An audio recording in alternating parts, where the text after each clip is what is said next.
What's up guys? In today's video we're talking about everything new coming to Apple TV OS 18 because at the time of making this video the developer beta is released and we have it installed right here on our Apple TV.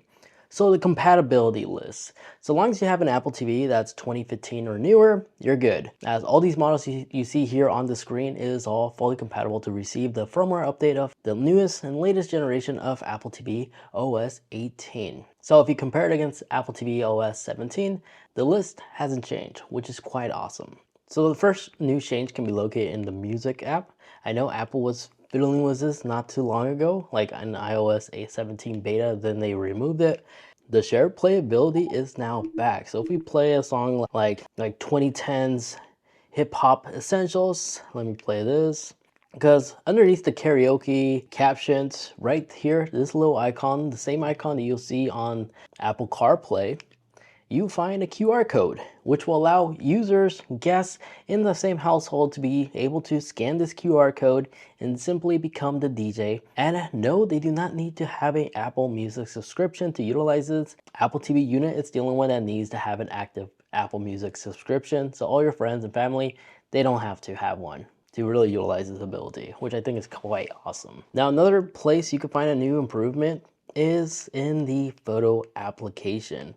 The photo app got a new overhaul where it's an actual proper music library now, where it's synchronized with your iCloud. You can search for an album, your shared album with other people in the family, and by selecting one will give you the ability to basically start a slideshow. But that's basically it. But these photos that you see here correlate with the newly added screensaver. You see, by launching the screensaver, you now have a new slide up ability where you can quickly change screensavers on the go by simply just sliding up on the remote. And you have access to the previous screensavers you see in the past, photos and slideshow, but the new one is portraits, which use like the portrait depth effect to add the numbers in the back to make it dramatic and cinematic. Right now it's still buggy on my end, so I'm unable to show you my personal portrait shot to make this work. But I do like the fact that you can find more settings to customize it in the settings section and just going into screensavers.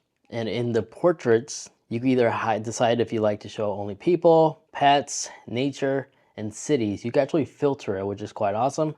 I love my dogs, so I just have it showing dogs when it works, of course. And of course, you can change the duration, like every other screensaver we had in the past. Now, there is a new Snoopy animation as well, new Snoopy screensaver, but at the time of this video on Developer Beta 1 is not yet available. Maybe the upcoming beta updates will see it, but it'll definitely be available upon release sometime during the fall. Now, other new changes can be located in the Siri, as Siri is now on demand, which means it's installed on the Apple TV unit itself. So Siri doesn't have to go through the internet, and depending on your connectivity, it doesn't have to load and will be more responsive than ever before. Now, when watching movies like from Apple TV, and we start Ted Lasso, I personally don't watch Ted Lasso. I just know this is one of the promos that Apple constantly promote on Apple TV Plus. Let me know in the comments if this is a good series or not, or I should give it a chance. But if you look here, there's now this new tool, and this is basically your dialogue enhancer, as you could boost the enhancement in the dialogues.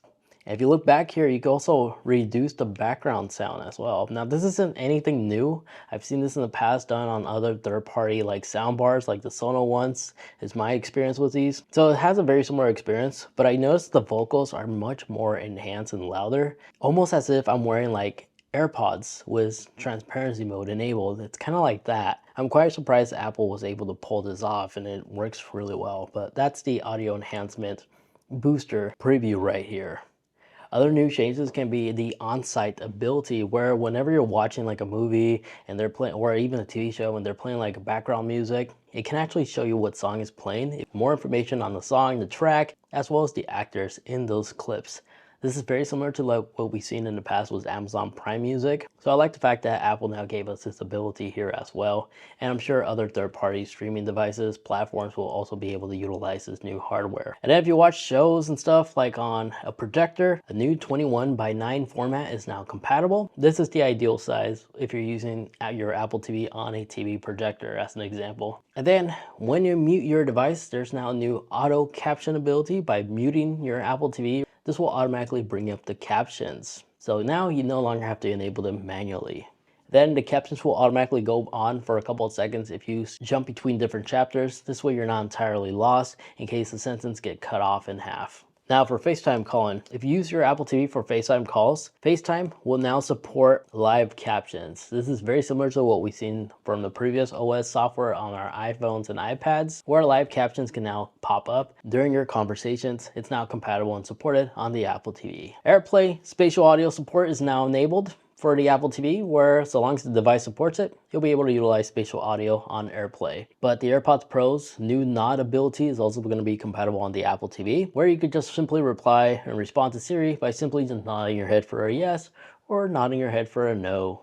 And then lastly, another massive change can be located in the Fitness app, as the Fitness app, from my understanding, has been fully redesigned. There says to be more library of videos to choose from, and when I was looking at it earlier, oh, sorry, I didn't mean to do that. There we go. There is a lot of new videos available, and supposedly there's a new personalization ability. Now, the reason why I'm saying supposedly, because I'm not a person that personally uses Apple Fitness Plus, so I'm not sure what's new, what they actually changed in here. But if you see anything that's interesting here, feel free to comment down below and point it out for me, because I'm not a subscriber. But I really would like to know how many of you guys actually do use this, because what I typically do is just look up YouTube videos. But again, let me know in the comments how many of you guys actually do use Apple Fitness Plus and how many of you guys don't. I'm curious to know what's the ratio really like in the real world. Now, other than that, that's everything new for Apple TV.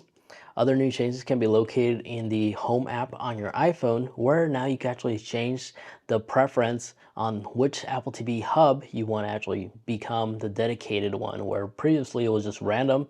Now a Reddit user have found out that you can actually select your Apple TV hub of choice in the settings, in your home bridge settings. So that's quite nice.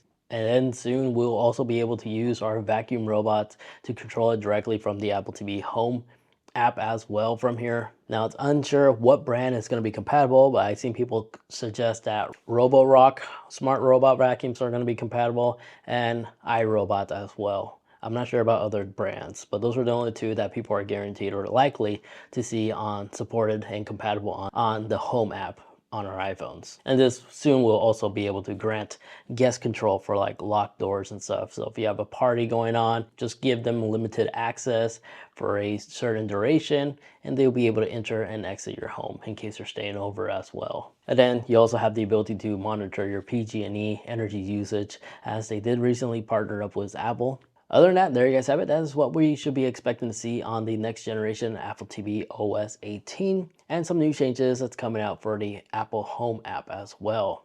Let me know in the comments which one of these was your favorite. And if you'd like to watch more, I highly recommend checking out this video over here, where I go through all the new changes and new integrations and features that Apple added on iOS 18 for our iPhones. But all these softwares should be available sometime during the fall, once the iPhone 16 release comes out. And if you'd like to test out the public beta, it'll become available sometime next month. Thank you so much for watching.